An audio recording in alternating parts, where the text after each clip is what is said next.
میں ہمارے درمیان تشریف فرما صاحب نسبت بزرگ حضرت مولانا شاہد صاحب میں ادب درخواست کرتا ہوں کہ حضرت تشریف لائیں اور اپنے مند و نصائح سے سامعین کو محظوظ فرمائیں جو عملہ جامعۃ الخیرات قافلہ کے لیے تسلی کے سامان ہوں۔ السلام علیکم ورحمۃ اللہ وبرکاتہ۔ نحمده ونصلي على رسوله الكريم، أما بعد، أعوذ بالله من الشيطان الرجيم، بسم الله الرحمن الرحيم۔ والذين آمنوا واتبعتهم ذريتهم بإيمان ألحقنا بهم ذريتهم وما ألتناهم من عملهم من شيء كل امرئ بما كسب رهين، صدق الله العظيم۔ ہزاروں سال نرگس اپنی بے نوری کو روتی ہے، بڑی مشکل سے ہوتا ہے چمن میں دید اور پیدا۔ عزیزان مکرم، اس موقع پر جو آیات اور احادیث پڑھی جاتی ہیں ان میں سے کئی روایات اور آیات عزیزم مفتی طالب رحمانی نے پیش کر دی۔ میں نے الگ ہٹ کر ایک آیت اس لیے پڑھی ہے کہ آپ حضرات جتنے بھی ابنائے جامعۃ الخیرات قافلہ ہیں، آپ حضرت قاری صاحب رحمۃ اللہ علیہ کی روحانی اولاد ہیں۔ قرآن کریم یہ کہتا ہے والذین آمنوا واتبعتهم ذریتهم بإیمان، جو اہل ایمان ہیں اور ان کی اولاد میں جن لوگوں نے ایمان کے ساتھ ان کی اتباع کی، الحقنا بهم ذریتهم، اس اولاد کو بھی اللہ تعالیٰ انہی اہل ایمان جنتیوں کے پاس پہنچا دیں گے اور انہی میں شامل کر دیں گے۔ وما ألتناهم من عملهم من شيء، وہ آقا اہل ایمان اہل جنت جو کچھ اعمال اپنے کر گئے ہیں ان کے اعمال سے کچھ کمی نہیں کی جائے گی، بلکہ ان کو خوش کرنے کے لیے، ان کو مزید راحت پہنچانے کے لیے ان کی اہل ایمان اولاد کو ان کے ساتھ شامل کر دیا جائے گا۔ کل امرئ بما کسب رہین۔ بہرحال عرض کرنا یہ ہے حضرت قاری صاحب رحمۃ اللہ علیہ کی جو صفات شاگردان بیان کر سکتے ہیں، دوسرے کو موقع چند چیزیں دیکھ پاتے ہیں۔ آپ حضرات نے جو باتیں سنائی یقیناً دل میں بیٹھنے والی باتیں اور دماغ میں بیٹھنے والی باتیں اور ایمان کو تازہ کرنے والی باتیں اور قابل عمل لائق تقلید باتیں۔ اللہ تعالیٰ قاری صاحب رحمۃ اللہ کے درجات کو بلند فرمائے اور آپ حضرات کو صدقہ جاریہ بنائیں ان کے حق میں۔ میں یہ عرض کرتا ہوں کہ آپ لوگوں نے تو بہت کچھ دیکھا، مستقل وہاں رہے، ہماری تو ساری زندگی میں 4 ملاقات۔ پہلی ملاقات اس وقت ہوئی جب یہاں 4 دروازے پر ایک قرات کا پروگرام ہوا کرتا تھا، اس میں وہ جج بن کر تشریف لائے تھے، اس وقت سیاہ ریش تھی بالکل، تو ہم نے تعریفیں سنی، محض ہم اس پروگرام میں شریک نہیں ہوتے تھے، ہم تو اپنے مکتب کے چھوٹا موٹا پروگرام جو کرتے تھے اسی میں رہتے تھے، لیکن قاری صاحب کا نام سنا تو ان کو دیکھنے کے لیے گئے۔ یقین سے نہیں آ رہا تھا کہ ایسا نوجوان، اس وقت تو قاری صاحب کے بعد کوئی بھی سفید نہیں، اور ان کی یہ اوصاف سننے میں آ رہے ہیں۔ پھر ایک لمبا عرصہ گزرا، 2010 میں پہلی مرتبہ قافلے تک گیا، اس وقت مجھے چلنے پھرنے کی دقت نہیں تھی، تو میں مہمان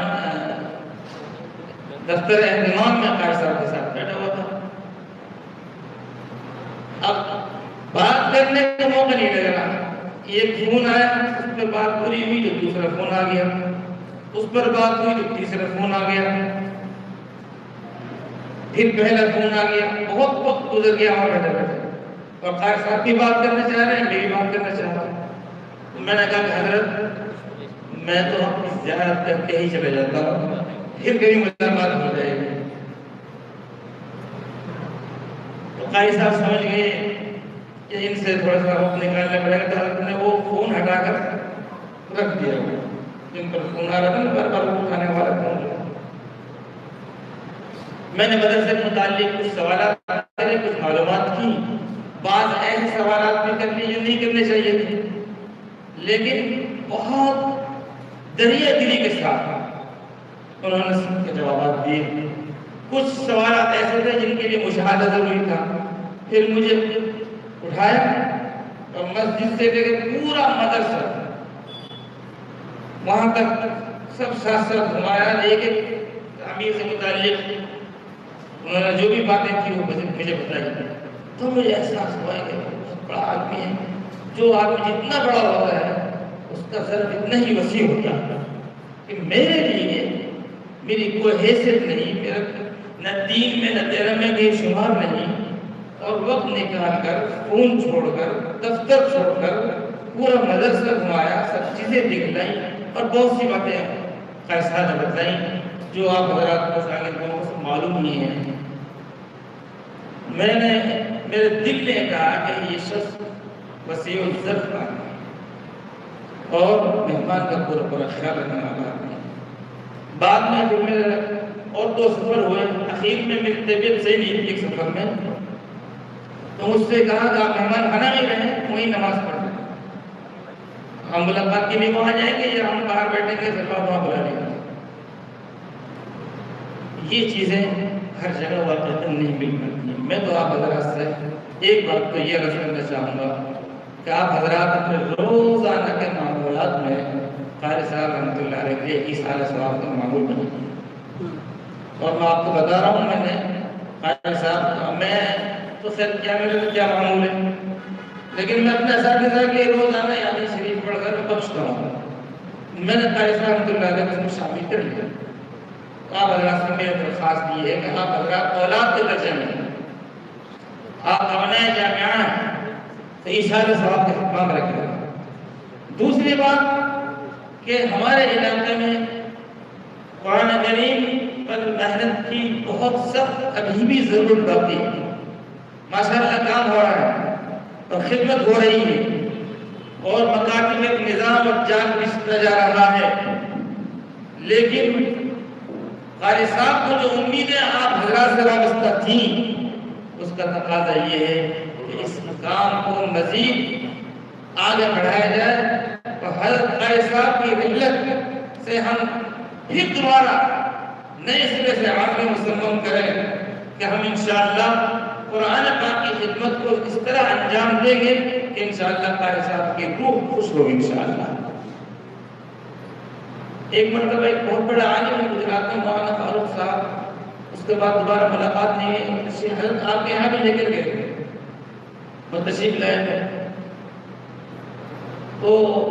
پہلا ان کا سفر تھا، شاید اس کے بعد کوئی سفر بھی نہیں ہوا۔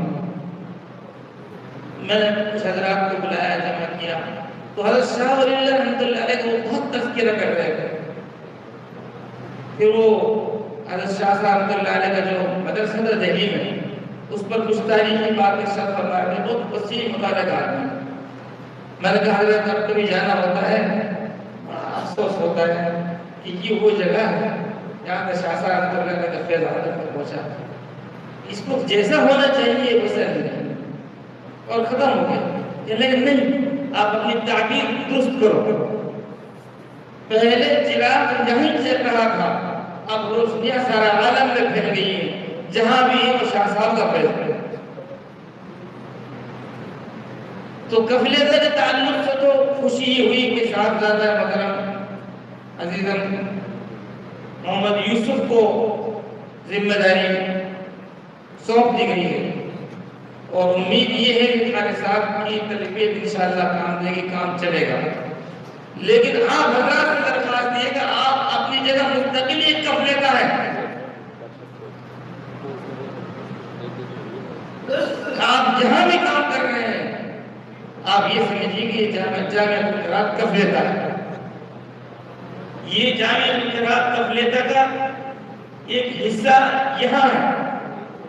اس کا جزو اعظم وہاں ہے، ایک جز یہاں ہے۔ تو آپ حضرات اس پر کام کریں گے، میں سمجھتا ہوں قاری صاحب رحمۃ اللہ علیہ کو آپ حضرات سے یہی امید تھی، اور ہم جیسے بھی آپ حضرات سے یہی امید رکھتے ہیں۔ اللہ تعالیٰ آپ حضرات کی خواہش کو قبول فرمائے۔ جو کچھ بات آج سنی تو یقین سمجھیے طبیعت کا تقاضا یہ تھا کہ یہ باتیں سنی جاتی رہیں، صبح ہو جائے، بزرگوں کے ذکر تذکرہ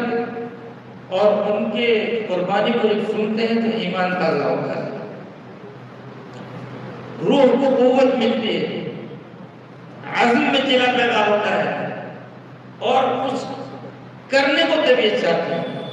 آپ حضرات کے ذکر تذکرہ کی محفلیں جاری رکھیے اور صرف چند ایک تعلیمی پروگرام کے بعد سلسلہ ختم نہیں ہونا چاہیے، اور بڑا پروگرام کیجیے، اور حضرت سے متعلق جو کچھ لکھ سکتے ہیں آپ حضرات لکھیے،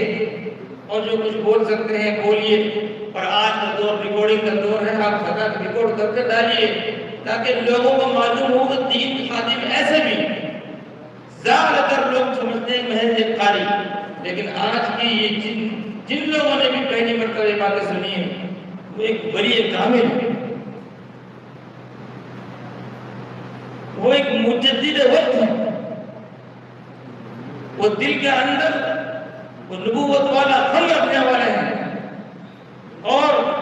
کہا جاتا ہے کہ درخت کو اس کے پھلوں سے پہچانا جاتا ہے۔ جب ہمارے راجستھان جیسے علاقے میں یہ بہترین چاند ستارے موجود ہیں، ان کے شاگردوں کی ایک جماعت موجود ہے، تو اطراف و اکناف میں قرب و جوار میں کتنے ہوں گے اور کتنی خدمات انہوں نے انجام دی ہوں گی۔ بس کچھ لوگ ایسے ہوتے ہیں جن کے لیے جذبات، تمنائیں، دعائیں یہ ہوتی ہیں ہزاروں سال جین۔ میں طالب کو بتا رہا تھا کہ حضرت قاری صاحب اللہ علیہ کی خبر سننے کے بعد جو دھچکا لگا اور جو دل کو چوٹ پہنچی، زندگی میں 2-4 آدمیوں کے موت کی خبر سے ہی یہ حالت اور یہ کیفیت بنی، اور بے ساختہ بچوں کو خاموش کر دیا پڑا۔ بچوں کو معلوم نہیں خاموش کیوں کیا، ان سے معلوم کیا کہ یہ خبر درست ہے، پتہ چلا کہ یہ حادثہ ہو چکا۔ بہرحال اللہ والا سے محبت رکھنے والے ہر جگہ موجود ہیں، اور ان کا فیض اللہ تعالیٰ عالم میں پھیلتا ہے۔ اللہ تعالیٰ آپ حضرات کے اس جمع ہونے کو اور ہم سب کے جمع ہونے کو قبول فرمائیں، اور قاری صاحب رحمۃ اللہ علیہ کی طرح ہم کو بھی اپنے اعمال اور اخلاق اپنانے کی توفیق عطا فرمائیں۔ پھر بات یہاں پہنچتی ہے والذین آمنوا واتبعتهم ذریتهم بایمان الحقنا بهم ذریتهم۔ ہماری وہ کہتے ہیں کہ یہ منہ اور مسور کی بات، ہم ایسے نہیں ہیں جی، لیکن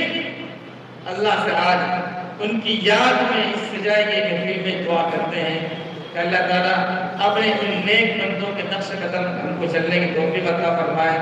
اور ہمیں بھی انہی میں شامل فرما دے۔ احب الصالحین ولست منهم لعل اللہ یرزقنی صلاحا وآخر دعوانا الحمد للہ۔